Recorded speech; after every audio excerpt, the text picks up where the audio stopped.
Leon Island na chi? Leon Island na chi? Yes, sir. So, amanya nake bakuta ndaki, nice. Representing TV Uganda, Malakosa sabuli ya sewa na uvalero kufa kumuto paka kumukulu.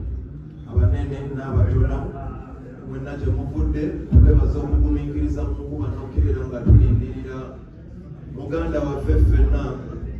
Twagala okwebaza bonna mikwano gyaffe ababadde mu lugendo luno abawo kumpi n'ewala. Twagala okwebaza Juliet Zawedde, twagala okwebaza omukubireko obugalo Juliet Zawedde, njagala okwebaza Wisomanizo ne Bushoki on a special note. Ne betasobodde kulaba ab'omu Amerika mwenna mwebale, tusiimidde ddala.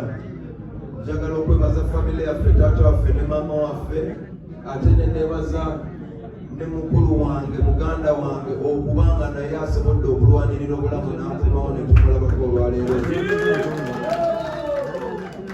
Ensembyayo okwebaza Mukama Mungu kubanga yagera byonna era yalugera nti olwaleero ajja kudda. Enkuba kabonero ka mugisa, leero entonyi ekyenkana kimulowooza.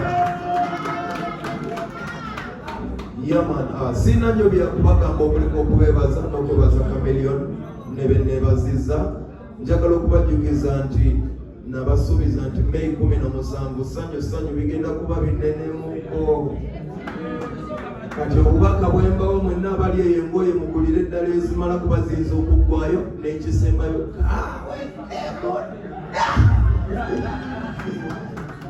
nsabanyanirize maama wange mu bwangu nga bwolidde ndoza yanirize n'abemayanja ayanirize omukulu nga bonna bosazeewo.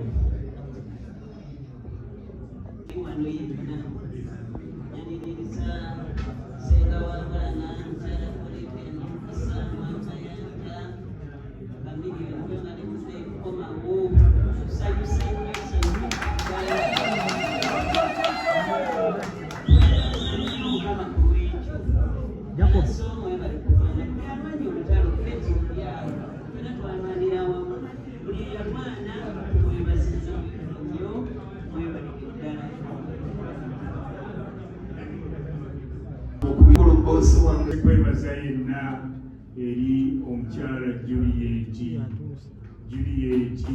Katonda waffe omukubireko mu ngalo. Osanga Chameleon tetwalizzeeyo mulaba singa teyali Juliet. Akoze omulimu gw'amaanyi. Kaakati lwaki mutendereza? Bwe twali tuva mu Nakasero International Hospital nali sisobola kikkiriza nga tutwala Chameleon entebe ku kisaawe tumutuusizaayo engeri gye yalimu. Kyali between life and death, era nali sirowooza nti akomawo nga mulamu, naye Mukama Katonda akikoze, tukimwebaliza.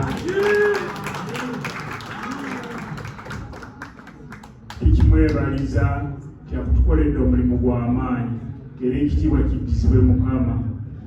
Sikoma ku Juliet yekka, bangi nnyo, naddala maama wa Joseph n'abalala bangi butukwatiddeko, sijja kumenya ono n'oli sobola bamalayo, wabula njagala ntwala omukisa guno okwebaza buli omu atukwatiddeko.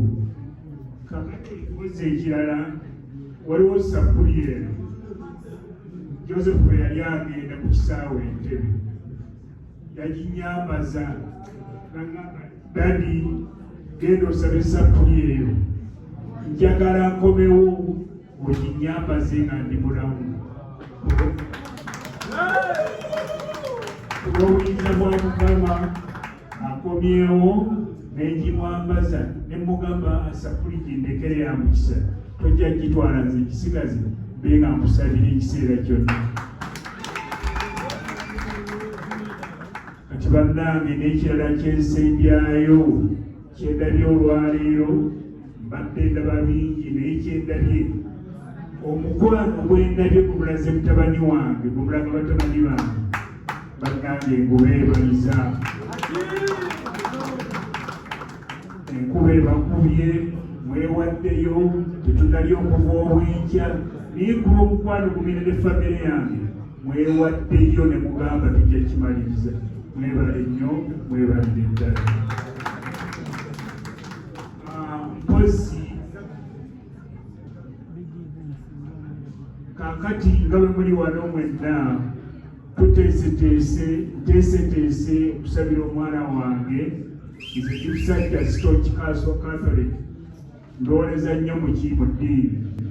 Tuteeseteese okusaba erweza ku parish ku Mande. Tujja kubakwa tubategeeza nga tumaze okukwatagana n'abakulu ab'ekifo essaawa gye bagenda okutuwa gyetunasabirako, era mwenna tubayise tubeereyo bangi.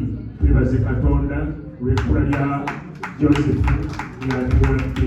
Mwebale nnyo, mwebalire ddala. Yago abajjukiza nti ku Mande tugenda kuba tusabira legend w'eggwanga Dr. Chameleon, kubanga tumwagala nnyo, abamwagala mwenna tubayise. Tujja kubayo nga famire ate tugenda kusabira wamu, tusabire n'abalwadde abalala bawone. Olw'obufumbipi bw'obwakadde njagala okuddamu bajjukiza nti May 17 byeyongedde okuba nga binene mukko. Sanyu festival bannange mbaaniriza. Naye nsaba munzikirize mpite boosi wange yasooka, boosi wange empologoma yange y'eddembe, omusajja sisobola kwanjula bitabo byonna byanjula, naye nga nsinga okwebaza Mukama kuba leero olunaku lwa ssanyu kubanga Dokita mwali mu kizimbe bambi kulikayo yonna gy'oyise.